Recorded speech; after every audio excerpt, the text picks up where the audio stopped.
Reference to an area in a worksheet. If you are working in a sheet and you want to give the reference of another sheet, you can give by hyperlink. We are in this worksheet and we want to add the hyperlink here in the account. Whenever I will click on account, I will jump to another sheet.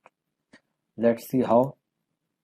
Go to hyperlink, and here you have the options. You want to give the reference in any other book, or you want to give the reference of the same workbook. We want to give the reference within the same workbook placed in this document, and then you have to select the sheet. So I will give to the sheet 14.1. okay, so now link is added here, and whenever I will click on the link, system will automatically jump to the sheet number 14-1.